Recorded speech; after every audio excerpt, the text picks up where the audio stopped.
Okay, first ನ್ಯೂಸ್ಗೆ ಮತ್ತೆ ಸ್ವಾಗತ. BMTCಯ ಸ್ಕ್ಯಾಮ್ ಬಗ್ಗೆ ನಾವು ನಿಮಗೆ ವಿರಾಮಕ್ಕೂ ಮುನ್ನ ಸುದ್ದಿ ತೋರಿಸಿದ್ವಿ. ಈಗ ಆರೋಗ್ಯ ಇಲಾಖೆಯ ಬಹುದೊಡ್ಡ ಹಗರಣವೊಂದನ್ನು ನಿಮ್ಮ ಮುಂದೆ ಇಡ್ತಾ ಇದ್ದೀವಿ. ಯಾವ ರೀತಿ ಹಗರಣ ಆಗಿದೆ, ಎಷ್ಟು ಕೋಟಿ ಗುಳುಂ ಮಾಡಿದ್ದಾರೆ ನುಂಗಣ್ಣ ವೀರರು, ಬರ್ತಾ ಇದೆ ನೋಡಿ ಬ್ರೇಕಿಂಗ್ ನ್ಯೂಸ್ನಲ್ಲಿ.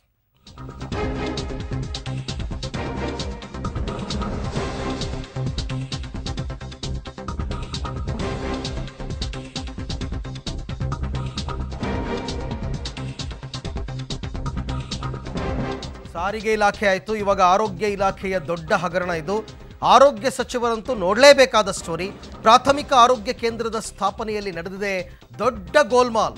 ಒಂದಲ್ಲ ಎರಡಲ್ಲ, ಬರೋಬ್ಬರಿ 150 ಕೋಟಿ ರೂಪಾಯಿ ಹಗರಣ ಇದು. ಪಬ್ಲಿಕ್ ಟಿವಿಯಲ್ಲಿ ಈ ಬಗ್ಗೆ ಎಕ್ಸ್ಕ್ಲೂಸಿವ್ ಮಾಹಿತಿ.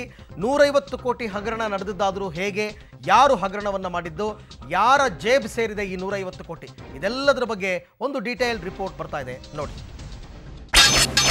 ಆರೋಗ್ಯ ಇಲಾಖೆಯಲ್ಲಿ 150 ಕೋಟಿ ಹಗರಣ. ಬೇಡ ಅಂದೋರಿಗೂ ಆರೋಗ್ಯ ಕೇಂದ್ರ ಕಟ್ಟಿಸಿ ಹಣ ಗುಳುಂ. ಹೌದು, ನಮ್ಮ ಆರೋಗ್ಯ ಇಲಾಖೆಯ ಎಂಜಿನಿಯರ್ಗಳು ಎಷ್ಟು ಬುದ್ಧಿವಂತರು ಅನ್ನೋದಕ್ಕೆ ಈ ಸ್ಟೋರಿ ನೋಡಲೇಬೇಕು. ಪ್ರಾಥಮಿಕ ಆರೋಗ್ಯ ಕೇಂದ್ರ ಕಟ್ಟಡ ಕಾಮಗಾರಿಯಲ್ಲಿ ಕೋಟಿ ಕೋಟಿ ಹಣ ಮಾಡಿ ದುಡ್ಡು ಮಾಡೋರಿಗೆ ಮಾದರಿಯಾಗಿದ್ದಾರೆ. ಹೌದು, ಪ್ರತಿ ತಾಲೂಕಲ್ಲಿ ನಿರ್ಮಾಣವಾಗಿರೋ ಆರೋಗ್ಯ ಕೇಂದ್ರದಲ್ಲಿ ಎಂಜಿನಿಯರ್ಗಳು ದುಡ್ಡು ಮಾಡಿರೋದು RTIನಲ್ಲಿ ಗೊತ್ತಾಗಿದೆ. ಸ್ವತಃ ಜಿಲ್ಲಾ ಆರೋಗ್ಯ ಇಲಾಖೆ ಅಧಿಕಾರಿಗಳು ಆರೋಗ್ಯ ಕೇಂದ್ರ ಬೇಡ ಅಂತ ಪತ್ರ ಬರೆದಿದ್ರು. 1.20 ಕೋಟಿ ವೆಚ್ಚದಲ್ಲಿ ಆರೋಗ್ಯ ಕೇಂದ್ರ ಕಟ್ಟಿದ್ದಾರೆ ಆರೋಗ್ಯ ಇಲಾಖೆಯ ಎಂಜಿನಿಯರ್ಗಳು. ಇದು ಆಗಿರೋದು ದಾವಣಗೆರೆ ಜಿಲ್ಲೆಯ ವಡ್ನಾಳ್ ಗ್ರಾಮದಲ್ಲಿ.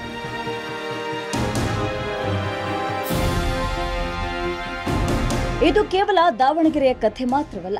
ಪ್ರತಿ ಜಿಲ್ಲೆಯಲ್ಲೂ 2 ರಿಂದ 3 ಆರೋಗ್ಯ ಕೇಂದ್ರಗಳನ್ನು ಅನಾವಶ್ಯಕವಾಗಿ ಕಟ್ಟಿದ್ದಾರಂತೆ. 2017-18ನೇ ಸಾಲಿನಲ್ಲಿ ನಿರ್ಮಾಣವಾಗಿರೋ 100-200 ಕೇಂದ್ರಗಳಲ್ಲಿ 50ಕ್ಕೂ ಹೆಚ್ಚು ಕೇಂದ್ರಗಳು ಬೋಗಸ್ ಅಂತೆ. ಇದರಲ್ಲಿ ಸುಮಾರು 150 ಕೋಟಿ ಹಗರಣ ಆಗಿರೋ ಶಂಕೆಯನ್ನು ವ್ಯಕ್ತವಾಗ್ತಾ ಇದೆ. ಇನ್ನು ಅಚ್ಚರಿಯ ಸಂಗತಿ ಅಂದ್ರೆ, ಎಲೆಕ್ಷನ್ ಟೈಮಲ್ಲಿ ನೀತಿ ಸಂಹಿತೆ ಇದ್ರೂ ಕೂಡ ಹಣ ರಿಲೀಸ್ ಆಗಿದೆ. ಅಲ್ಲದೆ 1.20 ಕೋಟಿಗೆ ಶುರುವಾಗೋ ಕಾಮಗಾರಿ ಮುಗಿಯೋದಕ್ಕೆ 1.60 ಕೋಟಿ ದಾಟುತ್ತಂತೆ. ಇನ್ನು ವಿಚಿತ್ರ ಅಂದ್ರೆ, ಕಾಮಗಾರಿ ಮುಗಿಯದೇ ಇದ್ರೂ ಟೆಂಡರ್ದಾರನಿಗೆ ಹಣ ರಿಲೀಸ್ ಆಗಿದೆಯಂತೆ. ಪ್ರಾಥಮಿಕ ಆರೋಗ್ಯ ಕೇಂದ್ರ ಹೆಸರಿನಲ್ಲಿ DHOಗಳು ಬೇಡ ಅಂತ ಹೇಳ್ತಾರೆ. ಪತ್ರದ ಮೂಲಕ ತಿಳಿಸಿದ್ರು ಕೂಡ ಇಲ್ಲಿರುವಂಥ ಜ್ಞಾನೇಶ್ ಅವರು AEE ದಾವಣಗೆರೆ ಮತ್ತು ಶಿವಮೊಗ್ಗ ಉಪವಿಭಾಗಕ್ಕೆ ಸಂಬಂಧಪಟ್ಟಂಥ AEE ಅವರು ತನ್ನ ಗುತ್ತಿಗೆದಾರನ ಉದ್ಧಾರ ಮಾಡೋದಕ್ಕೆ ಆ ಬಿಲ್ಡಿಂಗ್ನ ಕನ್ಸ್ಟ್ರಕ್ಷನ್ ಮಾಡ್ತಾನೆ. ಆ ಗುತ್ತಿಗೆದಾರರಿಗೆ ಅನುಕೂಲ ಮಾಡ್ಕೊಳ್ಳೋದಕ್ಕೆ 160 ಲಕ್ಷದಲ್ಲಿ ಒಂದು ಬಿಲ್ಡಿಂಗ್ನ ಕಟ್ಟಿಕೊಡ್ತಾರೆ. ಇಂಥ 160 ಲಕ್ಷದ ಬಿಲ್ಡಿಂಗ್ಗಳು ಕರ್ನಾಟಕದಾದ್ಯಂತ ಸುಮಾರು 50 ಎಕ್ಸ್ಟ್ರಾ ಕಟ್ಟಿದ್ದಾರೆ. ಜನರಿಗೆ ಅನುಕೂಲವಾಗಲಿ ಅಂತ ಪ್ರಾಥಮಿಕ ಆರೋಗ್ಯ ಕೇಂದ್ರ ಸ್ಥಾಪನೆಗೆ ಸರ್ಕಾರ ಮುಂದಾಗಿತ್ತು. ಆದರೆ ಅವಶ್ಯಕತೆ ಇಲ್ಲದೇ ಇರೋ ಕಡೆ ಆರೋಗ್ಯ ಕೇಂದ್ರ ಸ್ಥಾಪಿಸಿ ಇದರಲ್ಲೂ ಹಣ ಮಾಡ್ತಿದ್ದಾರೆ. ಇದು ಕೇವಲ ಒಂದು ಜಿಲ್ಲೆಯ ಸ್ಯಾಂಪಲ್ ಅಷ್ಟೇ. ಇಡೀ ರಾಜ್ಯದಲ್ಲಿ ಇಂಥ ಎಷ್ಟು ಕೇಂದ್ರಗಳು ಸ್ಥಾಪನೆ ಆಗಿರಬೇಕು? ಈ ಬಗ್ಗೆ ಆರೋಗ್ಯ ಇಲಾಖೆ ಸಚಿವರು ಏನ್ ಕ್ರಮ ಕೈಗೊಳ್ತಾರೆ ಕಾದು ನೋಡಬೇಕು. Digital desk, public TV.